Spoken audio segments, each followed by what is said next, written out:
සංසාරේ කවදනම් අපි ආයේ මිනිස්සු වෙලා උපදීද? මිනිස්සෙකුට ප්‍රියශීලී විදිහට කතා කරන්න පුළුවන් වෙන්නේ මිනිස්සු වෙලා ඉපදුනොත් විතරයි. අඬ දබර වෙන්න කෑකෝ ගහන්න ඒවට ඕන තරම් ආත්ම තියෙනවා. දැන් බල්ලෙක් තව බල්ලෙක් දැක්කහම මොකද කරන්නේ? අපි වගේ කොහෙද යන්නේ කියලා අහනවද? බුරාගෙන පනිනවා. හපන්ඩොට්ටු වෙනවා.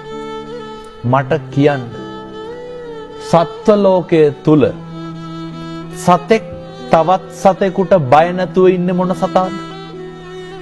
හැම සතෙක්ම ඉන්නේ තවත් සතෙකුට බයෙන්. හැම සතෙක්ම ඉන්නේ තවත් සතෙකුගේ ග්‍රහණයට ලක් වෙයි කියලා නේ. පැහැදිලිද මම මේ කියන එක මනුෂ්‍ය ආත්ම භාවයේ තියෙන වටිනාකම? මේක තේරුම් නොගන්න තාක්කල් බනහන එකේ අර්ථයක් නැහැ.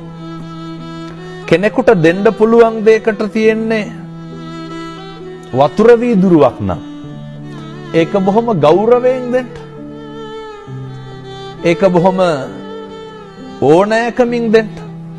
මෙහෙම දේශනා කරන්නට හේතුව තමයි පින්නතුනේ අපිට සංසාරේ කවදානම් ආයේ මිනිස්සෙකුට මම මේ වතුර වීදුරුවක් කීවේ මේක බොහොම සරල දෙයක් රුපියල් 50ක්වත් යන්නේ නැහැ.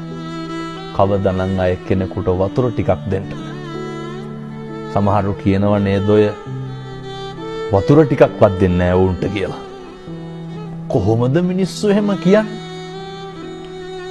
ඒ වැරදි අඩුපාඩු වෙන එක ඒ මිනිස්සුන්ගේ වැඩක්.